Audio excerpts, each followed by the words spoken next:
కొరకు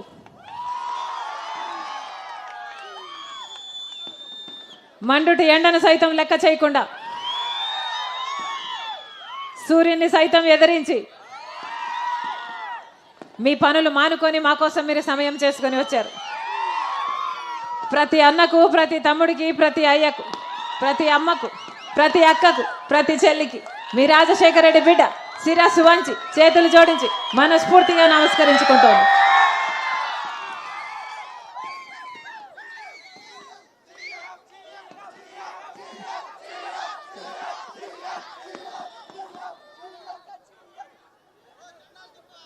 అన్నా మళ్ళీ ఎన్నికలు వచ్చాయి. 5 సంవత్సరాలు అయిపోయింది. మీరు ఓట్లేసి మళ్ళీ ఎన్నికల టైం వచ్చింది. అవునా? ఎంత ఇస్తారట? ఓటుకి ఎంత? 5, 2000, 5000 అంటే ఒకరు 5000 ఒకటి 2000.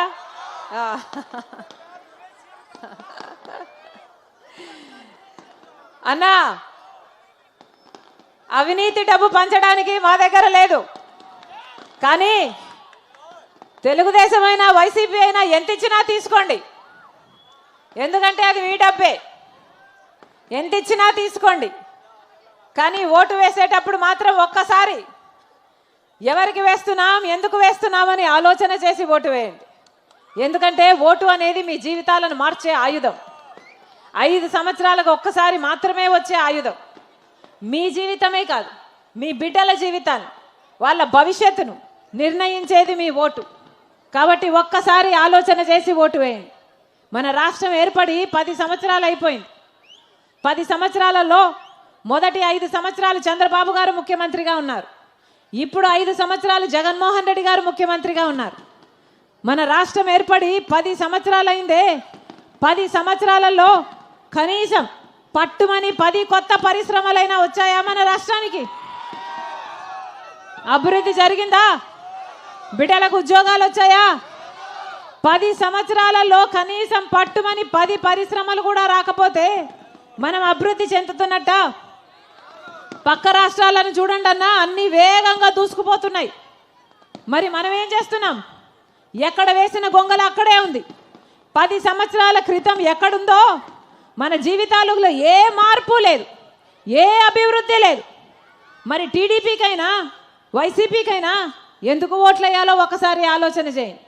అన్నా 10 సంవత్సరాల క్రితం మన రాష్ట్రానికి ప్రత్యేక హోదా రావాల్సింది. ప్రత్యేక హోదా వస్తే ఒక్కొక్క నియోజకవర్గానికి 50 నుంచి 100 కొత్త పరిశ్రమలు వస్తాయి. అంటే ఎంత అభివృద్ధి జరుగుతుంది, ఎన్ని ఉద్యోగాలు వస్తాయి. 10 సంవత్సరాలు అయింది మనకు ప్రత్యేక హోదా రాక. బీజేపీ పార్టీ 10 సంవత్సరాల క్రితం మనకు ప్రత్యేక హోదా ఇస్తామని చెప్తే అందరము నమ్మేం. 10 సంవత్సరాల నుంచి బీజేపీ పార్టీ మనల్ని మోసం చేస్తూనే ఉంది. ఒక ప్రత్యేక హోదాయే కాదు, పోలవరం ప్రాజెక్ట్ అయినా, రాజధాని అయినా, కడప స్టీల్ ఫ్యాక్టరీ అయినా, దుగ్గరాజపట్నం పోర్ట్ అయినా, స్పెషల్ ఎకనామిక్ ప్యాకేజీలైనా, ఏ ఒక్క విషయంలో 10 సంవత్సరాలుగా బీజేపీ పార్టీ మనకు అన్యాయం చేస్తూనే ఉంటే 10 సంవత్సరాలుగా చంద్రబాబు గారైనా జగన్మోహన్ రెడ్డి గారైనా ఏం చేశారు అని అడుగుతున్నాం. ముఖ్యమంత్రిగా చంద్రబాబు గారు ఉన్నప్పుడు బీజేపీ పార్టీతో పొత్తులు పెట్టుకున్నాడు, మంత్రి పదవులు కూడా తీసుకున్నాడు. తీరా చూస్తే ఆయన స్వప్రయోజనాల కోసం ప్రజల ప్రయోజనాలను తాకట్టు పెట్టారు. ఏ రోజు ఒక్కరోజు కూడా ముఖ్యమంత్రిగా చంద్రబాబు గారు ప్రత్యేక హోదా కోసమైనా మన హక్కుల కోసమైనా కొట్లాడింది లేదు. అప్పుడు జగన్మోహన్ రెడ్డి గారు ప్రతిపక్ష నాయకుడు. ప్రత్యేక హోదా ఎందుకు రాదు, నన్ను ముఖ్యమంత్రిని చేయండి, బీజేపీ మెడలు వంచి ప్రత్యేక హోదా తీసుకొస్తానన్నాడు జగన్మోహన్ రెడ్డి గారు. పులిలాగా గర్జించాడు జగన్మోహన్ రెడ్డి గారు. ఏమైంది? ముఖ్యమంత్రి అయ్యాక అదే బీజేపీ కాళ్ళ ముందు పిల్లిలాగా తయారయ్యాడు జగన్మోహన్ రెడ్డి గారు. ప్రత్యేక హోదా రా చంద్రబాబు, మూకుమ్మడి రాజీనామాలు చేద్దామని ఆ రోజు సవాలు చేశాడు జగన్మోహన్ రెడ్డి గారు. జగన్మోహన్ రెడ్డి గారు ముఖ్యమంత్రి అయితే తప్పకుండా ప్రత్యేక హోదా వస్తుంది అని నాతో పాటు కోట్ల మంది తెలుగు ప్రజలు నమ్మారు. తీరా చూస్తే జగన్మోహన్ రెడ్డి గారి ముఖ్యమంత్రి అయ్యాక 5 సంవత్సరాలు అయింది.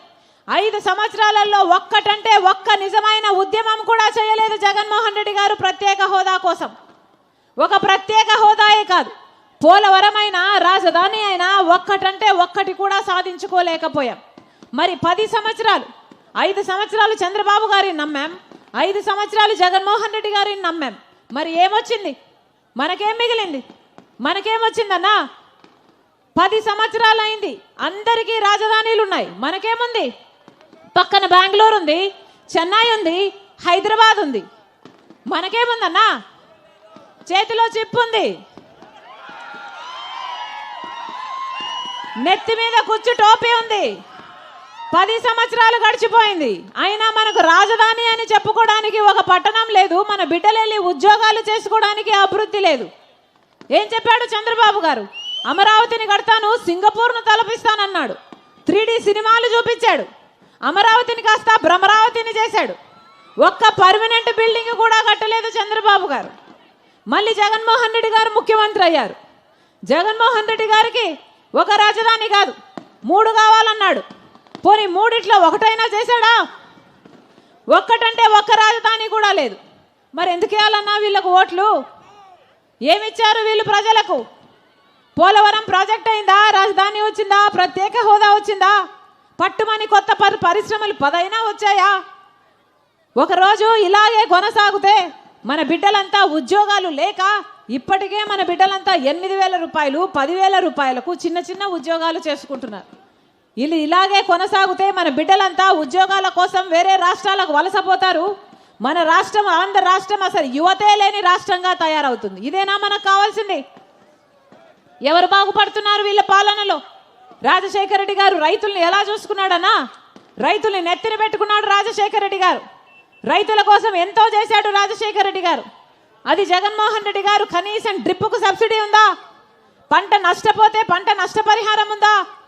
ఇలాగే 5 సంవత్సరాల క్రితం జగన్మోహన్ రెడ్డి గారు మైకు పట్టుకొని నన్ను గెలిపించండి, 3,000 కోట్లతో ఒక ధర స్థిరీకరణ నిధి ఏర్పాటు చేస్తాను రైతుల కోసం అన్నాడు.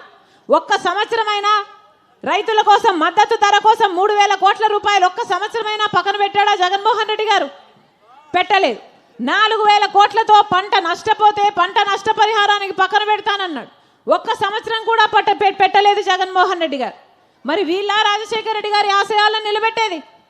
ఒకసారి ఆలోచన చేయండి. బిడ్డల్ని ఎక్కడ పెట్టుకున్నాడన్నా రాజశేఖర రెడ్డి గారు? గుండెల్లో పెట్టుకొని చూసుకున్నాడు. అదే జగన్మోహన్ రెడ్డి గారు బిడ్డల్ని జీవితాలను నాశనం చేస్తున్నాడు కళ్ళ ముందే.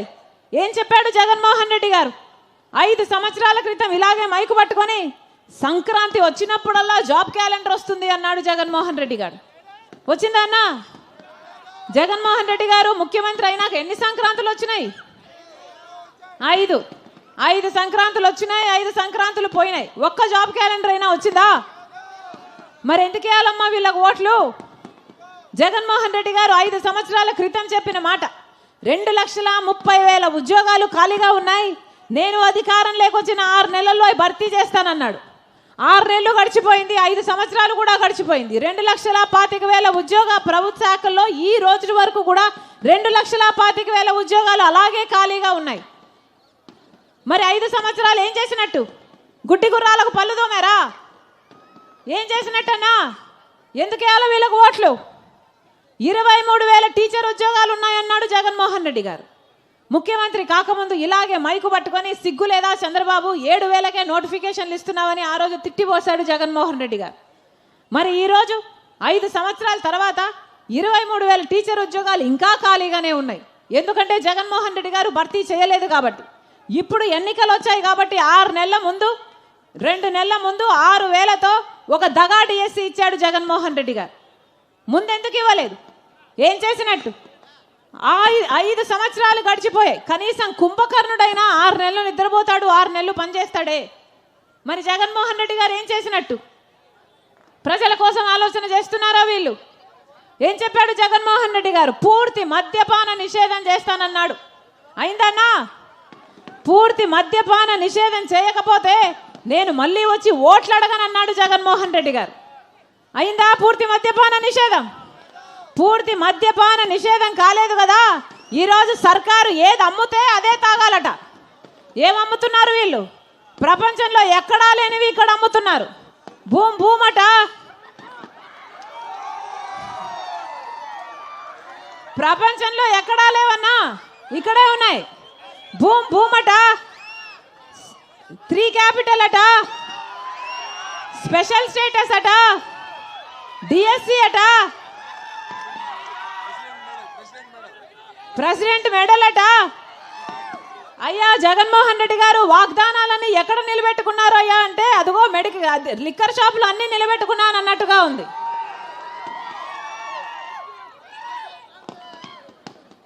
వీళ్ళమ్మే నాసిరిక మందుకు, ఈ కల్తీ లిక్కర్కు మన రాష్ట్రంలో 25% మంది ఎక్కువ చచ్చిపోతున్నారు పక్క రాష్ట్రాలతో పోలిస్తే. లివరు కిడ్నీలు చెడిపోయి. ఎవరైనా పట్టించుకుంటున్నారా అన్న? ఎవరైనా పట్టించుకుంటున్నారా? అది కూడా ఓన్లీ క్యాష్ అట కదా, నో డిజిటల్ పేమెంట్స్ అట కదా.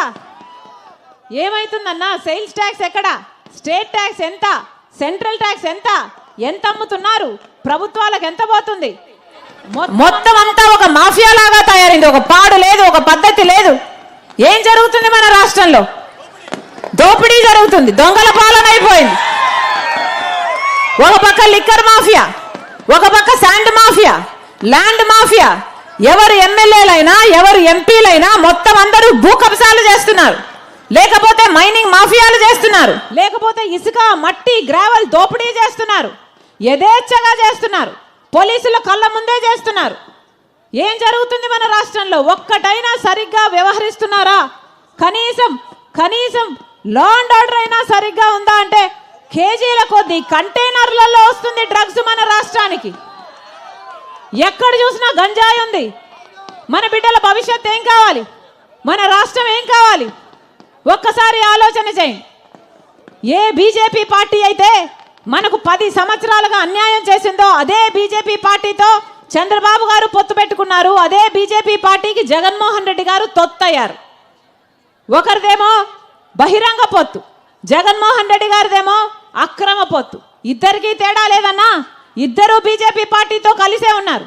5 సంవత్సరాలుగా జగన్మోహన్ రెడ్డి గారు బీజేపీ పార్టీ పెట్టిన ప్రతి బిల్లును ఆమోదించాడు. ఆఖరికి మణిపూర్ ఘటనలో క్రైస్తవుల ఊచకోత జరిగినప్పటికీ కూడా, ఆఖరికి ముస్లింలకు 4% రిజర్వేషన్ తీసేస్తాము అని బీజేపీ బెదిరిస్తున్నప్పటికీ కూడా జగన్మోహన్ రెడ్డి గారు అదే బీజేపీ పార్టీకి తొత్తయ్యారు. 5 సంవత్సరాలుగా వాళ్ళు కోరిందల్లా చేశారు. మరి ఇలాంటి వాళ్లకు ఎందుకు ఓట్లు వేయాలి? రాజశేఖర రెడ్డి గారు బీజేపీ పార్టీకి వ్యతిరేకి కాదా? రాజశేఖర రెడ్డి గారు బీజేపీ పార్టీని ఎన్నిసార్లు వ్యతిరేకించలేదు? ఎందుకంటే బీజేపీ పార్టీ ఒక మతతత్వ పార్టీ కాబట్టి. మతం పేరుతో తెచ్చిపెట్టాలి, ఆ మంటలో చలిగాచుకోవాలి. ఇదే బీజేపీకి తెలిసిన రాజకీయం. ఒక మతాన్ని అవమానించాలి, ఇంకో మతాన్ని రెచ్చగొట్టాలి. ఇదే బీజేపీకి తెలిసిన రాజకీయం. అందుకే రాజశేఖర రెడ్డి గారు బీజేపీ పార్టీని అంతగా వ్యతిరేకించారు. కానీ జగన్మోహన్ రెడ్డి గారు ఆయన కొడుకై ఉండి మణిపూర్ సంఘటన మన కళ్ళ ముందు జరిగినా కూడా అదే బీజేపీ పార్టీకి నో కాన్ఫిడెన్స్ మోషన్లో మళ్ళీ మద్దతు ఇచ్చాడు జగన్మోహన్ రెడ్డి. అంటే ఈయన రాజశేఖర రెడ్డి గారి ఆశయాలను నిలబెడుతున్నవాడు ఎలా అవుతాడన్నా? ఒకసారి ఆలోచన చేయి. అందుకే చెప్తున్నా, ఈరోజు బీజేపీ పార్టీ అధికారంలో ఉన్నంత వరకు మనకు ఏ రకమైన హామీలు ఫుల్ఫిల్ కావు. అలాగే జగన్మోహన్ రెడ్డి గారు చంద్రబాబు గారు అధికారంలోకి వస్తే మళ్ళీ అదే బీజేపీ పార్టీకి పొత్తు పెట్టుకుంటారు, తొత్తులవుతారు. అందుకే చెప్తున్నాం, కాంగ్రెస్ పార్టీ ఒక్కటే ఈరోజు ప్రజల కోసం నిలబడే పార్టీ.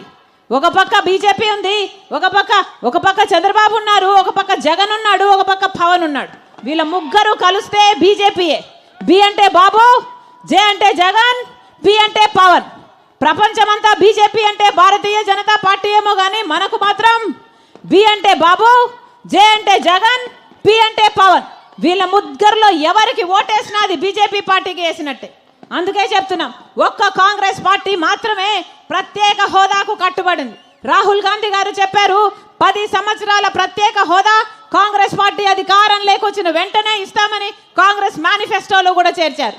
అందుకే మనస్ఫూర్తిగా రాజశేఖర రెడ్డి బిడ్డ ఆ మాటను విశ్వసిస్తుంది. ఆ మాటను పట్టుకొని వచ్చింది రాజశేఖర రెడ్డి బిడ్డ. మీరు ఆశీర్వదించండి, కాంగ్రెస్ పార్టీని ఆశీర్వదించండి. ఎంపీలైనా ఎమ్మెల్యేలైనా మీరు కాంగ్రెస్ పార్టీని దీవించండి. తప్పకుండా ప్రత్యేక హోదా కోసం కొట్లాడుతాం, సాధిస్తామని రాజశేఖర రెడ్డి బిడ్డ మీకు మాటిస్తుంది. అంతేకాదు, కాంగ్రెస్ పార్టీ అధికారంలోకి వస్తే 2 లక్షల వరకు రైతులకు రుణమాఫీ చేస్తుంది కాంగ్రెస్ పార్టీ. కాంగ్రెస్ పార్టీ అధికారంలోకి వచ్చినాక ప్రతి పేద ఇంటి ఖర్చుల కోసం నెలకు 8,333 రూపాయలు, అంటే సంవత్సరానికి 1,00,000 రూపాయలు అంటే 5 సంవత్సరాలకు 5 లక్షల రూపాయలు ఇస్తుంది కాంగ్రెస్ పార్టీ. ఇందాక అన్న చెప్పినట్టు ఉపాధి హామీ పథకం దినానికి కనీస వేతనం 400 రూపాయలు చేస్తుంది కాంగ్రెస్ పార్టీ. మీరు ఆశీర్వదించండి. ఎలాగైతే రాజశేఖర్ రెడ్డి గారు ఇందిరమ్మ ఇల్లులు 40 లక్షల ఇల్లులు కట్టాడో పేదవాళ్ళ కోసం, మళ్ళీ ఇల్లు లేని ప్రతి పేద కుటుంబానికి 5 లక్షలతో ఒక పక్కా ఇల్లు కడుతుంది కాంగ్రెస్ పార్టీ. పెన్షన్లు 4,000 కావాలన్నా, వికలాంగుల పెన్షన్లు 6,000 కావాలన్నా, మన బిడ్డలకు ఉద్యోగాలు రావాలన్నా, మనకు ప్రత్యేక హోదా రావాలన్నా, పోలవరం ప్రాజెక్టు పూర్తవ్వాలన్నా, రాజధాని రావాలన్నా, మన రాష్ట్రం ఆంధ్ర రాష్ట్రం బాగుపడాలంటే కాంగ్రెస్ పార్టీ అధికారంలోకి రావాల్సిన అవసరం ఉంది. అందుకే రాజశేఖర రెడ్డి బిడ్డ ప్రతి అన్నను, ప్రతి తమ్ముని, ప్రతి అక్కను, ప్రతి చెల్లిని శిరస్సు వంచి చేతులు జోడించి మనస్ఫూర్తిగా ప్రార్థిస్తుంది. కాంగ్రెస్ పార్టీ అభ్యర్థిగా కొప్పుల రాజన్న గారు నిలబడ్డారు. మీరు ఆశీర్వదించండి. ఈ బిడ్డ మీ బిడ్డ కలెక్టర్గా మీకు 4 ఏళ్ళు సేవ చేశాడు. ఆ తర్వాత రాజశేఖర్ రెడ్డి గారి ప్రభుత్వంలో కూడా రాజశేఖర్ రెడ్డి గారి అడ్మినిస్ట్రేషన్లో పనిచేశాడు. నాకు తెలిసిన వ్యక్తి, నమ్మకంగా ఉన్న వ్యక్తి, ప్రజల కోసం ఆశించే వ్యక్తి, ప్రజల కోసమే బ్రతకాలనుకుంటున్నాడు. తప్పకుండా ఆశీర్వదించండి. మీ గొంతు అవుతాడు, మీ బలమైతాడు, అవసరమైతే ఢిల్లీలో పోరాటాలు కూడా చేస్తాడని మనస్ఫూర్తిగా మాటిస్తున్నాం. అలాగే ఎమ్మెల్యే అభ్యర్థి నా తమ్ముడు కిరణ్, మనస్ఫూర్తిగా ఆశీర్వదించండి. మీ బిడ్డ మీకు అందుబాటులో ఉండే బిడ్డ, మీరు పిలిస్తే పలికే బిడ్డ, మీ అవసరాలను తీర్చే బిడ్డ, మీకు సేవ చేయాలనుకుంటున్న బిడ్డ, మనస్ఫూర్తిగా ఆశీర్వదించాలని మీ రాజశేఖర రెడ్డి బిడ్డ శిరస్సు వంచి చేతులు జోడించి మనస్ఫూర్తిగా ప్రార్థిస్తుంది. జోహార్ వైఎస్ఆర్, జోహార్ వైఎస్ఆర్, జోహార్ వైఎస్ఆర్. హస్తం గుర్తుకే, హస్తం గుర్తుకే, హస్తం గుర్తుకే అన్నా. గుర్తు ముఖ్యం. హస్తం గుర్తు అన్నా, హస్తం గుర్తు అభయ హస్తం అవుతుంది, అభయ హస్తం అవుతుంది. హస్తం గుర్తు రాజశేఖర రెడ్డి గారి గుర్తు.